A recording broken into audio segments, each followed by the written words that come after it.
Doctor صاحب ایک حدیث شریف ہے الدین کلہ ادب کہ دین سارا تو نامی ادب کا ہے.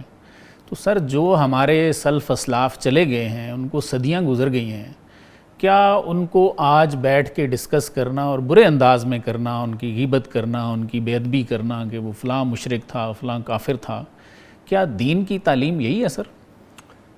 شکریہ جناب. الدین کلہ ادب میں دین تو سراپا ادب کا نام ہے. جی جی, اگر ادب نہیں ہے تو دین نہیں ہے. صحیح.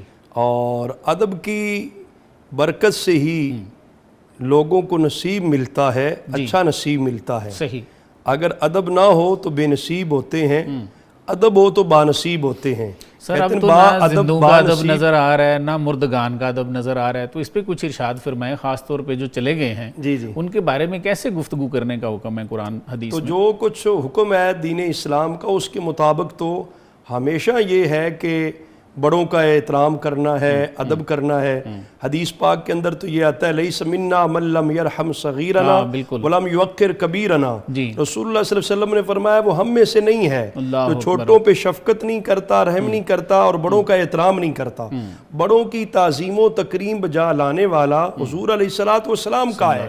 تو جو بڑوں کا ادب و احترام نہیں کرتا وہ اس کا حضور سے کوئی تعلق نہیں ہے, حضور کے دین سے کوئی تعلق نہیں ہے. سوشل میڈیا پہ یہ نوجوان ایک دوسرے کو الٹے سیدھے کامنٹ کرتے ہیں, گالیاں دیتے ہیں, تو ان کے لیے آپ کیا فرمائیں گے؟ کیا خاص لیسن طور پہ جو آپ کہہ رہے ہیں کہ جو دنیا سے چلے گئے, جو ہمارے صوفیاء کرام, اولیاء کرام, بزرگان دین جو امت کے محسن ہیں, ان کا ادب احترام کرنا تو اور زیادہ لازم اور ضروری ہے.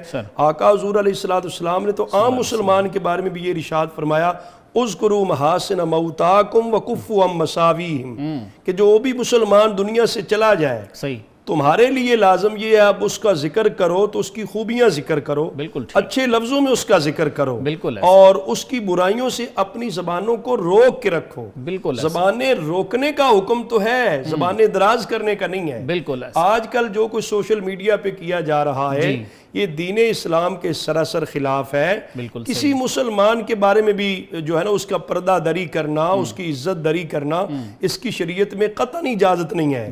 جبکہ مسلمانوں میں جو ائمہ اکرام ہیں, جو صوفیاء کرام, اولیاء کرام ہیں, جن کی بدولت دین اسلام کا نور ہم تک پہنچا ہے, وہ تو بہت بڑے محسن ہیں اور امت کے ہیرو ہیں. ان کا تو اور زیادہ ادب اور احترام کرنا ہم پر لازم اور ضروری ہے. تو جو آج کل یہ سوشل میڈیا کے ذریعے اس طرح کی بے ادبی کو فروغ دیا جا رہا ہے کہ بابے تو شاہی کوئی نہیں اور اس طرح کی باتیں کی جا رہی ہیں, ان کا دین اسلام سے کوئی تعلق نہیں ہے. دین اسلام سراسر ادب ہے. میں اگر اعظم چشتی کی زبان سے کہوں, جو زبانیں پنجابی زبان میں کہا تھا کہ ادب عشق دی منزل پہلی, بنا ادب مراد نہ پاوے, بے ادبا دی بستی اندر کدی ٹھنڈی وا نہ آوے, ادب تو ود عبادت کیڑی جیڑی رب تک پہنچاوے, اعظم او دے بخش سولڑے جنہوں اے دولت مل جاوے. یہ بہت بڑی دولت ہے, ادب کی جو دولت ہے ہمیشہ مانگنی چاہیے اور باادب رہنا چاہیے. اپنی اولاد کو بھی ادب اور تعظیم اور تکریم ضرور سکھانی چاہیے. بڑوں کا احترام بھی ہے, اور پھر بڑوں میں صحابہ اکرام, اہل بیت کا احترام, پھر حضور انبیاء رسل کا احترام, پھر امام الانبیاء صلی اللہ علیہ وسلم کا احترام. یہ اصل ایمان اور عین ایمان ہے, اس کے بغیر ایمان نہیں ہے. بالکل ٹھیک.